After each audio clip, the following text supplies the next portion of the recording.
Hello, everyone, and welcome to the 5-Minute Major, where we debate the hottest topic in sports. And the hottest topic in sports in this town right now is who will be head coach of the Winnipeg Blue Bombers. We're hearing it's coming down to two names, former Bombers defensive coordinator Greg Marshall and former Bombers offensive coordinator Paul LaPolice. Paul, let's not say who will they hire. Who should they hire?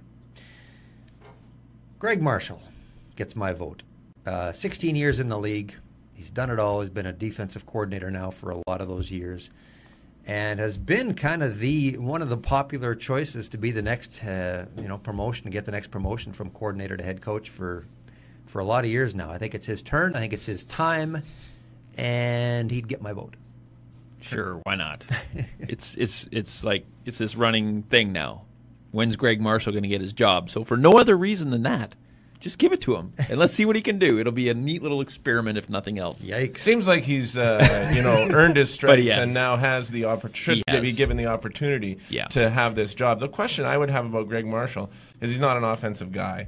He's a defensive guy, Doesn't obviously. matter. Well, they got to get a good offensive coordinator in here because this team has not had a particularly good time of it with the offense in recent years. No. And it's time to get a good offensive mind in here and get it done. But we all know there's not that many guys available. LaPolice is a guy who could bring that to the table, but he's not going to come here as offensive coordinator. He's got to be a head coach. You never know. He could run the offense, too. Don't forget, he ran the offense here in 2002 when Kahari Jones threw 46 touchdown passes. So you're saying do both jobs, though? He could be head coach and offensive coordinator. It's a load, but didn't work well for Mike Kelly, though, did it? Or this guy called Bart Andrus.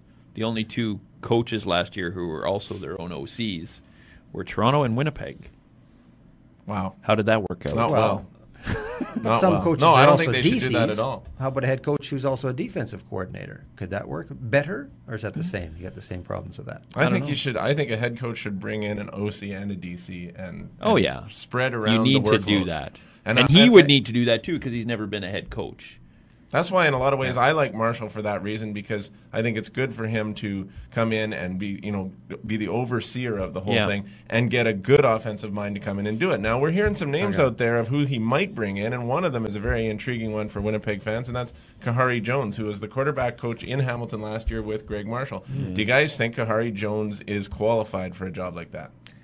Well, he's scored a lot of touchdowns in his career. Threw a lot. As a player. Yeah. Does that qualify? Yeah. I think 1 year in the league's a little early for a guy to move from quarterback's coach to offensive coordinator.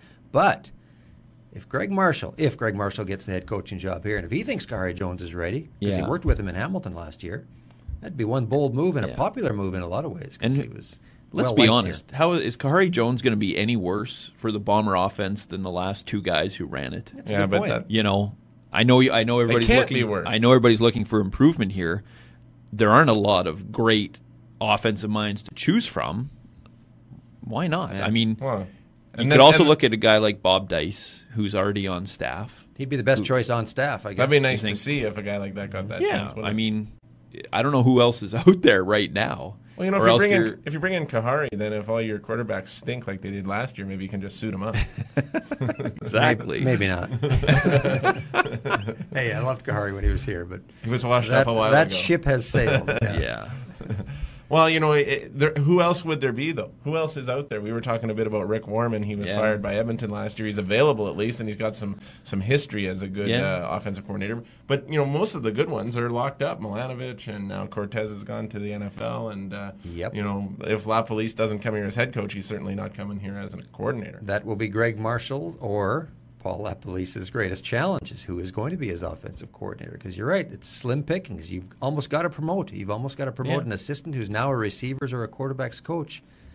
But it's not like anybody was out there before. The delay there is not going to be a big factor here. If the offense stinks in 2010, it's not going to be because they waited this long. Speaking of the delay, is it going to be hard for this new coach when he comes in to get ready in time for training camp, or is there plenty of time to get that done? Well, no. I mean, he doesn't have to really worry about free agency. He has to tell Joe Mack who he wants, but Joe Mack, I'm assuming, has been staying up all night going over free agents. Although he did say it would only take him a week to get a grasp on the his league. On his own team. Oh yeah, right. Yeah, 6 weeks to get a grasp on the 60 league. days to get the whole league. So No, it's enough time. I mean, to be without 2 coaches in February is amazing, but Yeah, we'll find that's out how much unusual. of an impact that is. Yeah. Yeah. All right, gentlemen. Thanks very much for joining us today on the 5 Minute Major. We'll talk to you again next week.